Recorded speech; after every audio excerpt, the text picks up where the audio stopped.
Right, so hello everyone. So my name is Will, and I'm a public engagement coordinator for the Commonwealth War Graves Commission.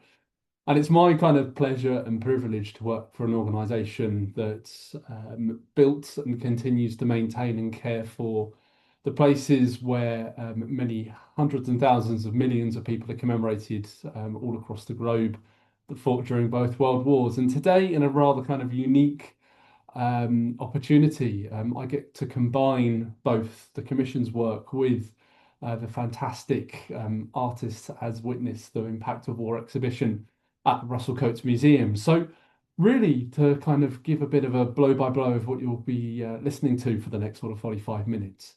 I'm going to actually begin by just introducing the variety of kind of pathways that artists took to become involved in the war.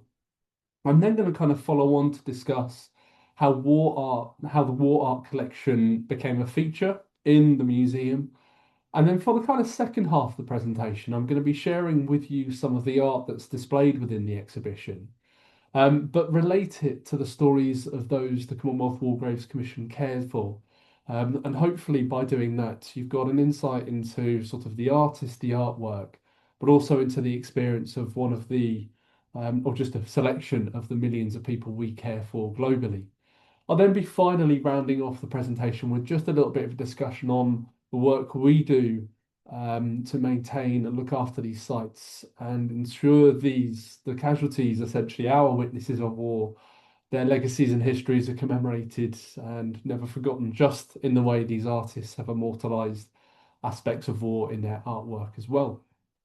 One final thing just to mention before I begin the slide, I will happily take any questions at the end and do my best to answer them. If not, Alyssa from the museum will also chime in, and if not, we'll take it away with us. But without further ado, I want to begin with my first slide discussing the pathways of the artists into war. Now, upon the outbreak of the First World War, sadly, many galleries closed, the market for art declined, and materials to actually, complete any kind of artwork became extremely scarce.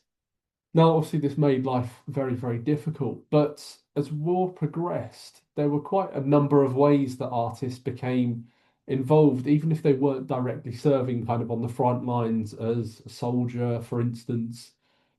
One of the first sort of ways I wanted to discuss was kind of that pathway of those that enlisted. Now, there will, of course, be those that enlisted in your general sort of regiments.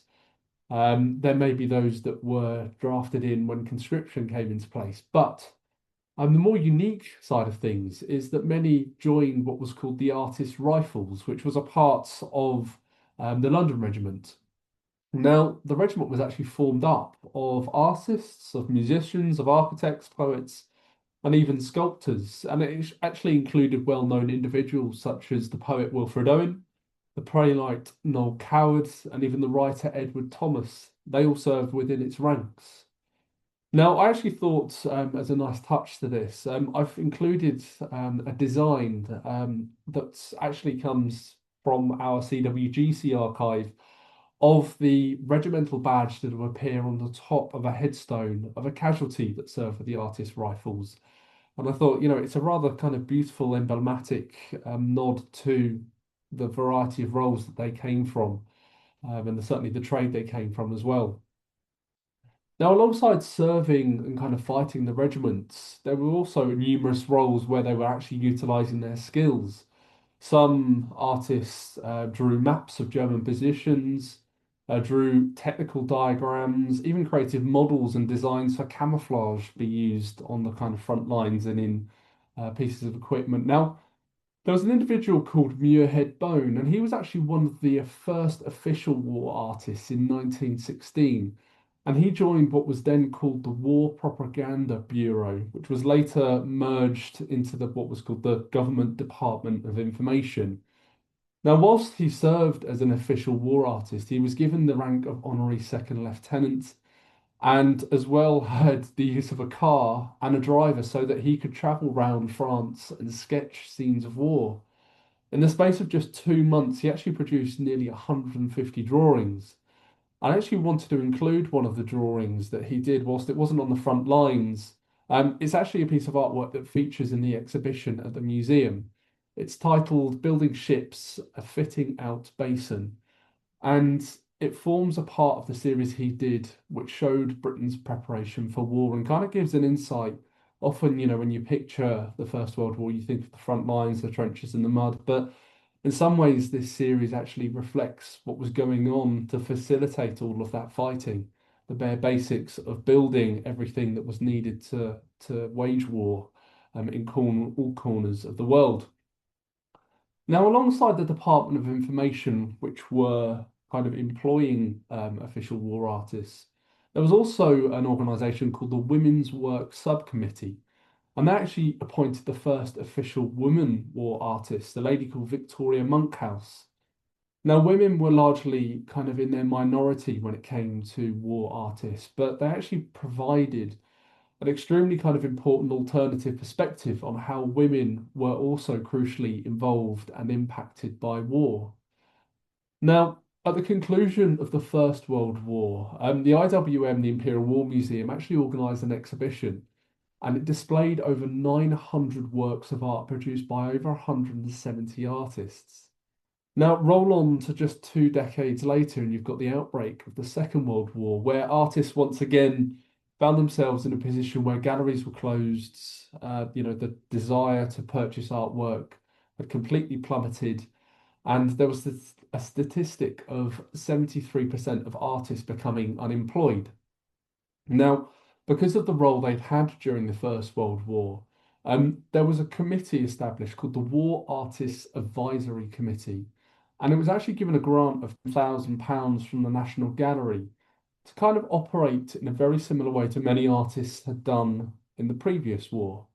Now, artists were again employed, some were salaried, others were just brought on to complete specific works of, various areas of the battles or battlefield or general war. There was also those that were making independent submissions as well whilst they were actually serving. Now, a lady called Evelyn Dunbar was actually one of the only women to be a salary artist during the Second World War, and one of her pieces, The Women's Land Army, you should see on screen, displayed also within the exhibition at the museum at Russell-Cotes, again gives this really unparalleled and important insight into the important and crucial role women played again this time during the Second World War. There's numerous other artworks depicting other units and organisation, one of which I feature a little bit later on in the presentation. Now, war art during the Second World War was once again used to help maintain morale and express life during wartime. And rather interestingly, there was actually an overseas exhibition that was created at the time and sent over to America.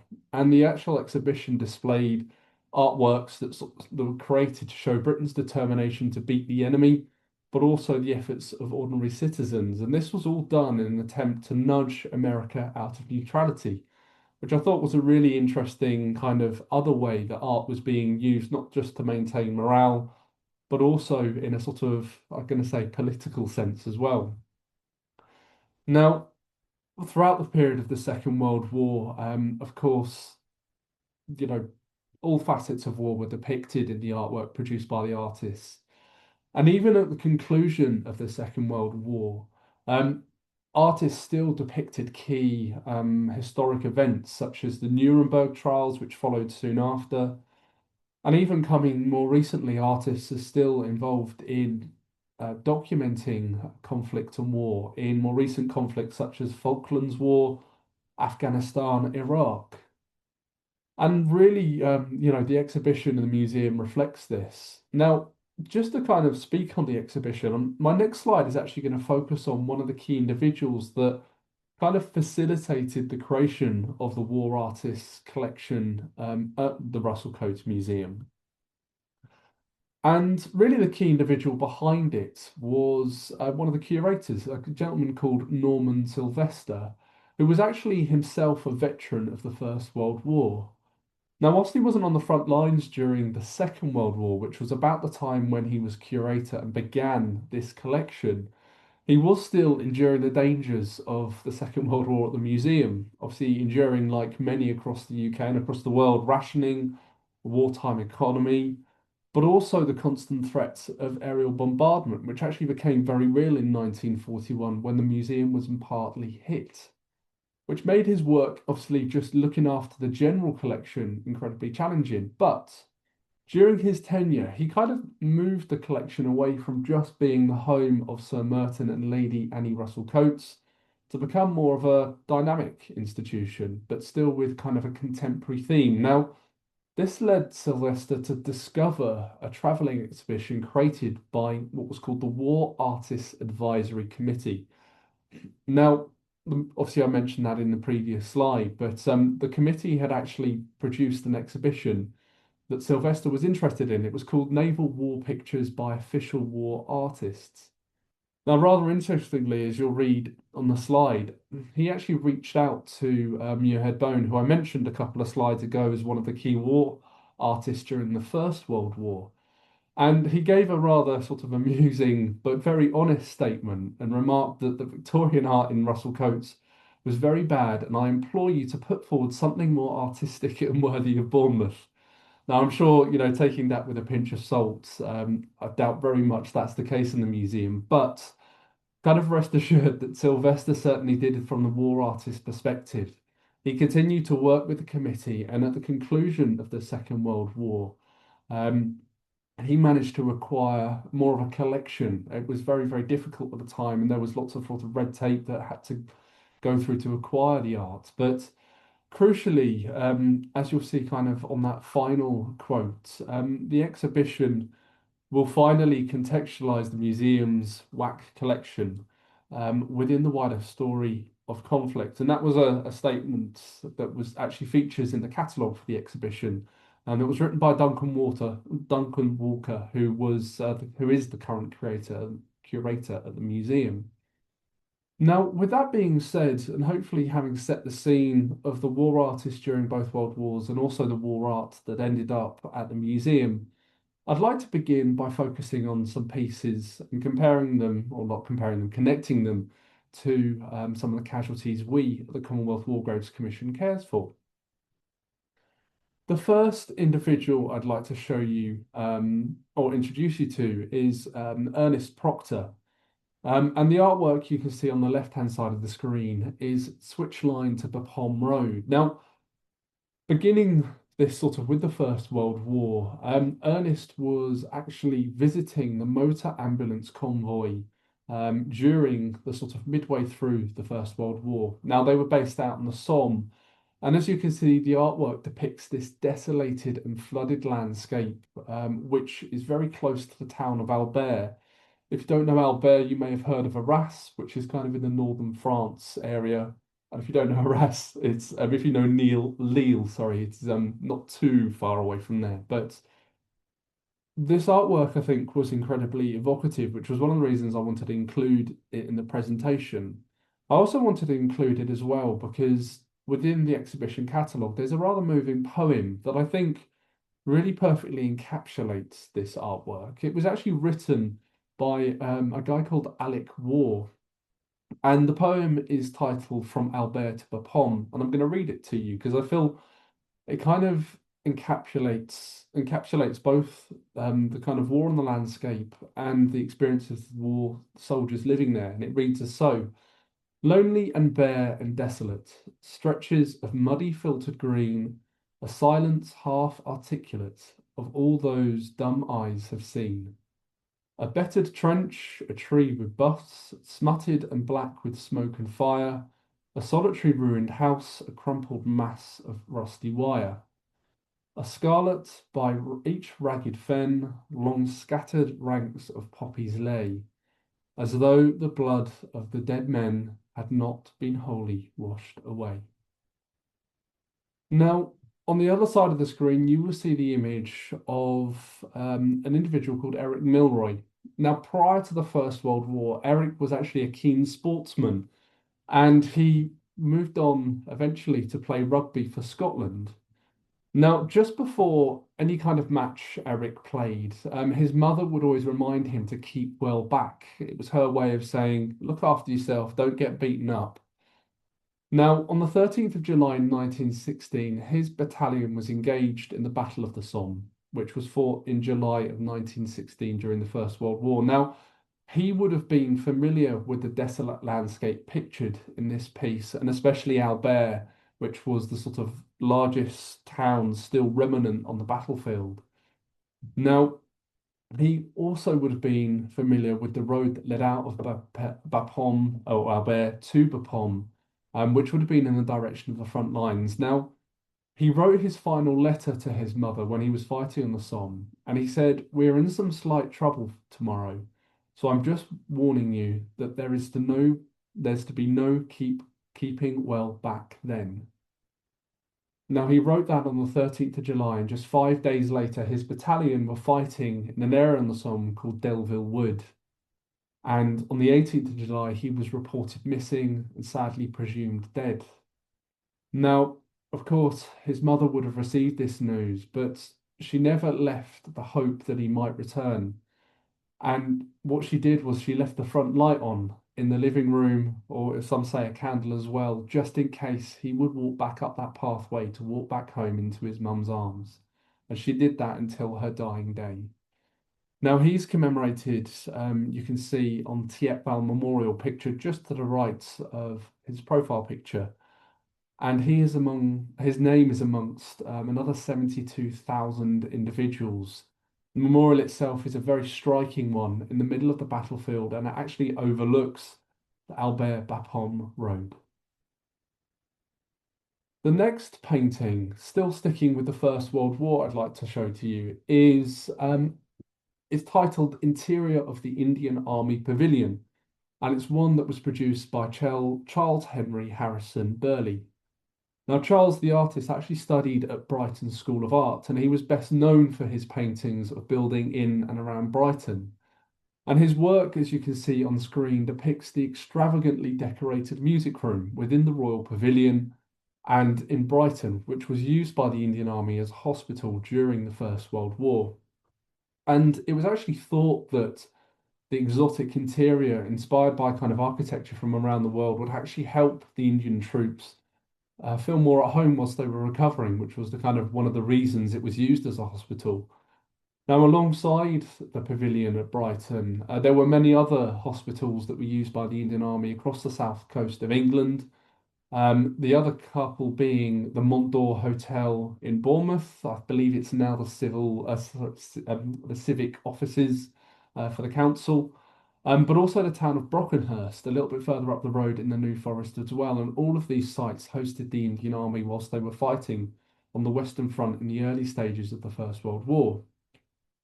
Now, to talk on the personal story, it is the story of Manta Singh, and he was actually born in 1870 in the village of Selampur in the Punjab region.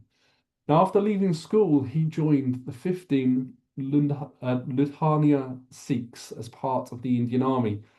And owing to being literate, he actually quite quickly rose to the rank of Subdar, which was the equivalent of a captain. Now, he married in the early 1900s, and his son, Asa Singh, was born in 1909. And you can see a photo of them together in the bottom right-hand corner of the slides. Now, roll forward to the First World War, and Manta fought at a location called Neuve-Chapelle in northern France in March of 1915, and he was involved in the battle that was fought there, also known as the Battle of Neuve-Chapelle. Now, the battle was synonymous with the kind of major involvement of the Indian Army, with well over half of the attacking force made up of Indian troops attempting to break through the German front lines. Now, during one of the attacks, Manta Singh saw one of his friend and colleague, Lieutenant George Henderson, fall, and he was seriously wounded. Now, Manta Singh crawled from the safety of a low trench and rescued Henderson by placing him in a farmer's wheelbarrow, which had been discarded, fortunately, within the trenches in no man's land. Now, as he wheeled Henderson to safety, Manta Singh was actually hit in the leg by a bullet, and although wounded, he continued his journey back to an advanced dressing station where both could begin to receive treatment. Now, sadly, because of their wounds, they had to be brought back further to the UK. And Mansa Singh was taken and treated in the Royal Pavilion, as you can see pictured as an almost a bit of a then and now. You can see pictured on his personal story on the right-hand side of the screen. Now, sadly, whilst he was being treated there, the wound developed septicemia, gangrene, and he had to have a leg amputated. But sadly, he died of his wounds on the 20th of March, 1915. Now, in accordance with his faith, his body was cremated, sorry, but he is commemorated by name on Patcham Down Indian Forces Cremation Memorial just north of Brighton. And you can see it pictured on screen here. And it's a beautiful area and it overlooks down the hill all the way down to Brighton, which is obviously a very different place to the peace and relative quiet of the hill where the memorial and other names that commemorate those that were cremated and served in the Indian forces during the First World War.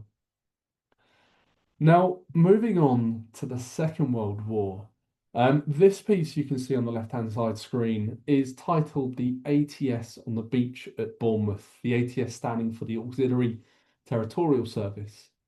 Now, this piece was painted by Edward Ardizone, and he was actually best known in the 1930s, rather contrastingly, for his illustrations in the Radio Times and in children's books. So his employment in the WAC was therefore quite a surprising one.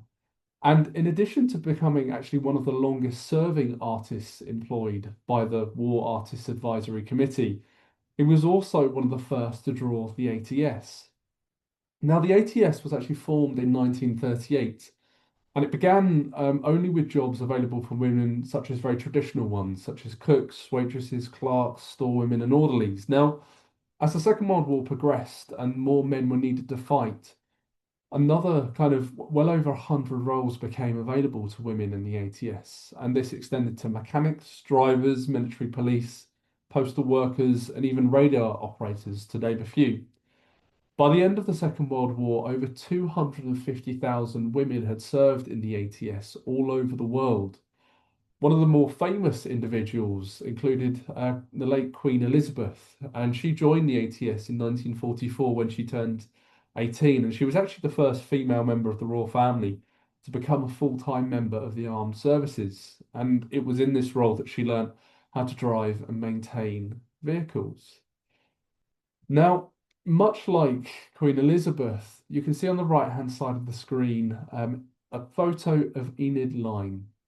Now, Enid Lyne was actually from Crouch End in Middlesex, and she'd worked at the Bank of England before the Second World War. Now, in 1942, she decided to join the ATS, and she was actually billeted at a house on the seafront in Greater Yarmouth that housed ATS signallers, so women working in the kind of communications part of the ATS. Now, on the 11th of May 1943, those billeted alongside Enid had been outside for a PT or physical training exercise, and they'd actually gone back to their house to get changed when tragically it was hit by a German bomb. The air raid siren had not been sounded, but the visibility was so hazy that morning that no one had noticed the planes approaching until it was too late. Now, tragically, 26 ATS women were killed in the attack, with most of them new recruits under the age of 25. And this terrible incident was actually the single largest loss of British Army women during the Second World War. And tragically, Enid was just 23 years old when she died, and she's actually buried at New Southgate Cemetery in Hertfordshire. You can see her headstone pictured on screen, as well as two members of the ATS serving in the kind of observer corps during the Second World War as well. The next Second World War personal story I wanted to talk to you about is Diving Controls 2. Now, the painting, or the artist of this painting was a gentleman called Eric Revilius. Now, Eric actually initially served in the Observer Corps before being invited to work and alongside the Admiralty and create artwork of them on active service. Now, in July of 1940, he travelled to HMS Dolphin, which was in Gosport, where the Royal Navy's submarine service was based. And he actually ended up drawing a series of scenes. Now, diving controls too is one example. Now, I can't imagine what it would have been like for Eric, bearing in mind you often need a lot of space to draw, to sketch, and also be in a semi-comfortable place. Eric would have been in a quite claustrophobic area. He would have been hot, and it would have been very cramped. So, he did an extraordinary job to produce an artwork a little bit like this. Now, later on, he was actually reassigned to the RAF in 1942, and he produced a series of paintings depicting the RAF operating at sea. And also, there's image artwork of him with aircraft like Spitfires in the snow as well. Now, later on, he actually travelled to Iceland with the RAF on the 2nd of September 1942, and he was invited to join a crew that had been brought together to fly out to try and search for an aircraft that had gone missing. And it's unfortunately on that day that Eric and the aircraft crew never returned. So Eric is therefore one example of both an artist doing everything we've discussed in terms of documenting war and conflict, but also someone that is under our care, the Commonwealth War Graves Commission's care, at Chatham Naval Memorial. And his name is immortalised along 18,000 others. And you can see on the screen here an image of his name just below Captain. You can see his surname with his initials as well. Now, with that being said, I've re-included all of the images of just some of the places where some of the individuals I've discussed in this talk so far are commemorated. I also decided to include in the bottom right-hand side an image of Bournemouth East Cemetery because there are numerous cemeteries around Bournemouth where there are casualties cared for by the Commonwealth War Graves Commission.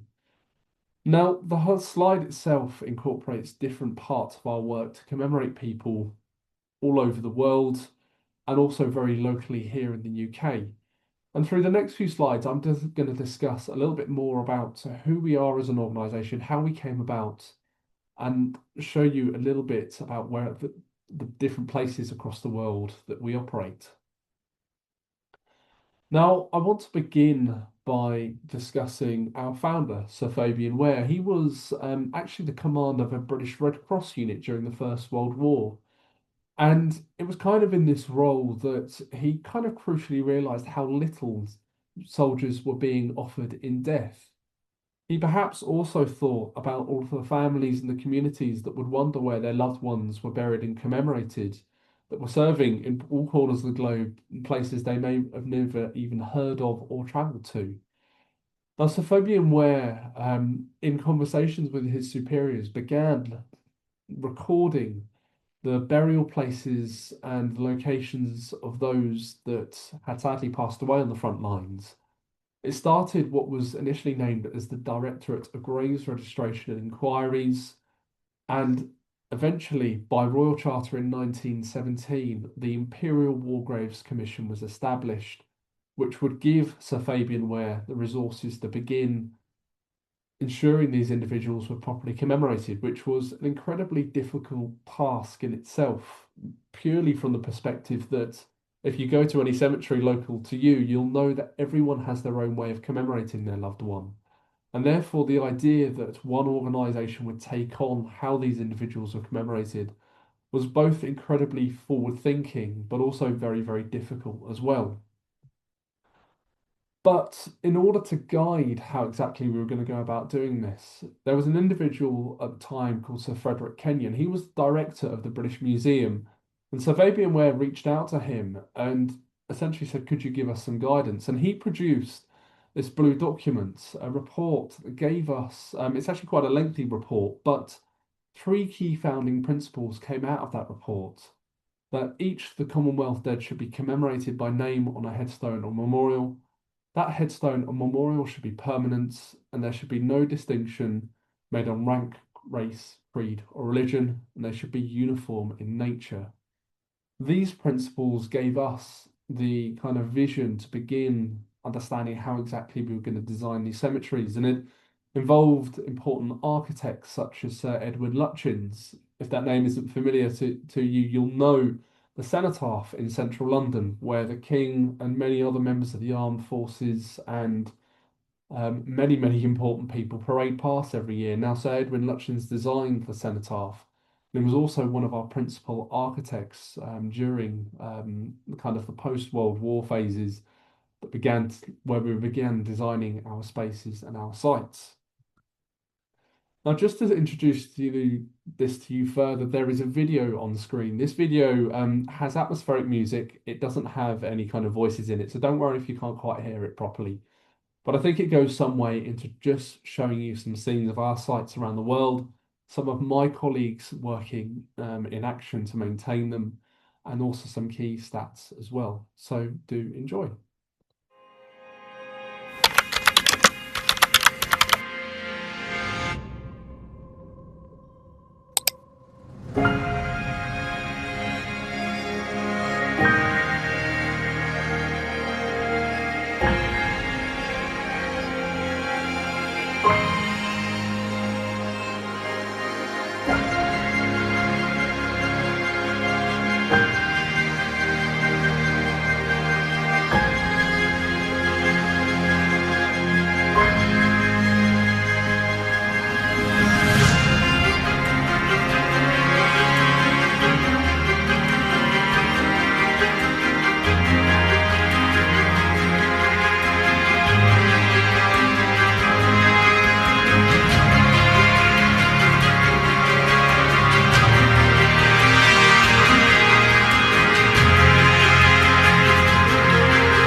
So hopefully that video gives you a kind of visual insight into what our sites look like across the world. And I think this infographic really kind of illustrates in as best as possible as we can a nutshell of what our work is around the world, who we care for. A snapshot into an organisation that's been in existence now for over 100 years. You'll see in the top left-hand corner that we care for over 1.7 million casualties. They are commemorated in over 23,000 sites across the world. And we ourselves as an organisation operate in over 150 different countries across the world. If you look in the centre of the screen, you'll see a stat of 850 gardeners.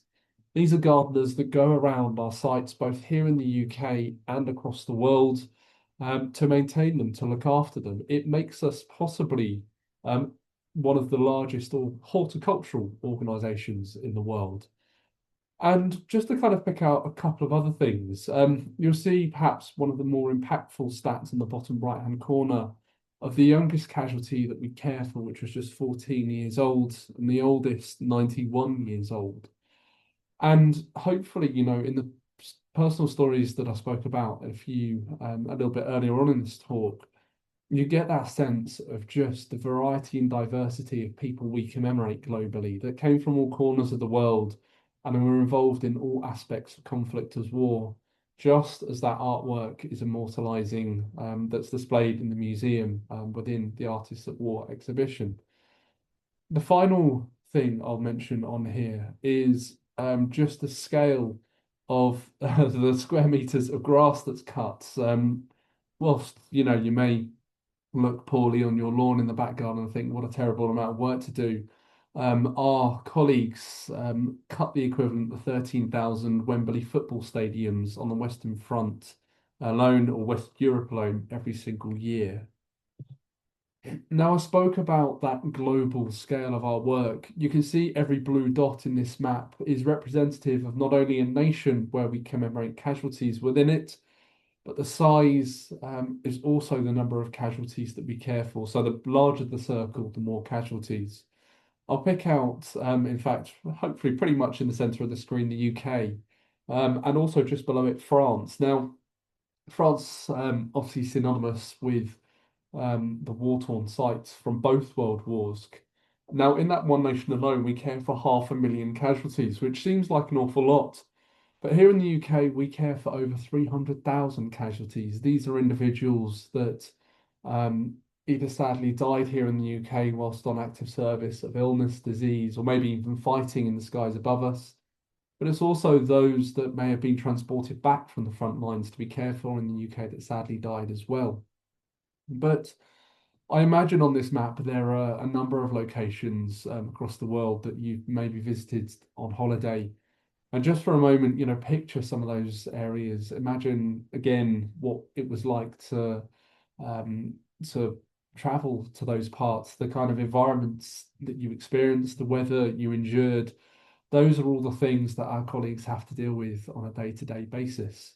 And it's something that, we're incredibly proud to do to ensure that our casualties are maintained, that more people can learn about them, much like the artists would have wished through their artwork in kind of capturing a moment of conflict, perhaps an emotion or a theme. Now, coming back to our workforce, this visually, I think, is a really fantastic slide because in the top left-hand corner of the screen, you can see an image of one of our old cemeteries with wooden crosses in it before they were replaced by permanent headstones. You can also see in the top centre lists the then and now of staff members that were working for the Imperial War Graves Commission, and more recently we were renamed in this, I think it was the 60s, the Commonwealth War Graves Commission. And those men that were working, post-war to start to maintain our sites, been doing a very, very similar job to those that continue to maintain them now. And often within our staff members, we've got generations of individuals that have worked for us since the start of the First World War. And you can also see pictures of some of my other colleagues around the world going about their work as best they can, often in challenging world as our climate changes constantly. Now, the final few things I want to round off the presentation on is on our website, you can search all 1.7 million casualties.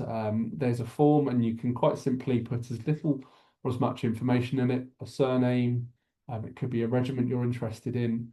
Now, that's one part of our work. The other part is a portal we have called Forevermore.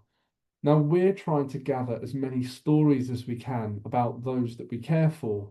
Stories like the story of Eric, the war artist, as I told a few moments ago, like the stories of Eric Milroy and Enid Line, because we don't just want them to kind of exist by name, but we want to understand and get to know more about those that we care for that came from all corners of the globe. So if this is something you're interested in exploring, you can type in Forevermore Commonwealth War Graves Commission and go directly to the website. It may be something that you want to explore, but also maybe something you can want to contribute to, because anyone can upload a story about one of the casualties we care for. You can include as much or as little information as you want. You can include photos and videos and all sorts of other things. Ultimately, it's a place where their legacy can remain, and you can go online and Google Eric Milroy, for instance, on the Forevermore portal and find his story in more detail. And it's a fantastic portal. I'm very happy to take any questions at the end of it on this, but something that's well worth exploring and something that's been in existence now for about 1.5 to 2 years, and we're slowly trying to grow more and more. It's also worth mentioning that, as Alyssa said at the start of this talk, the exhibition is still on until the 8th of March. I really hope through this element of the talk, you've got a snapshot into the kind of artwork and the kind of individuals behind some of that artwork, and it may inspire you to go and visit yourself. The exhibition is included in a general admission, And there is way more included in it than I've just than what you've heard in this presentation, including artwork that was produced by an artist out in Ukraine, documenting more recent conflict, but also other elements of war and conflict, not just those fighting in it, but those at home working to survive or build the things that were needed during war. It's a really fascinating insight. And I should add that very kindly, I've been looking through the exhibition catalogue, and it's really been a fascinating insight. I should say that I'm no expert at all on war artists or artwork for that matter. I've got background in archaeology, which is quite the contrast. But it's actually been really, really interesting delving into this part of documented history, but in the form of art. And as I say, I wholeheartedly encourage if you get the chance to go there, if you're local, to go and visit if you haven't already. And I will finally round off just with a few QR codes on the screen. If you have a mobile phone handy, you can scan these QR codes with your camera. And I just want to mention right in the centre there. So the Commonwealth War Graves Commission is a government-funded entity, but we do have a charitable arm which is working extremely hard to give new generations the chance to learn about those that were involved in war. The charity works with a lot of young people. It creates events that you can attend as a member of the public, but also as a member.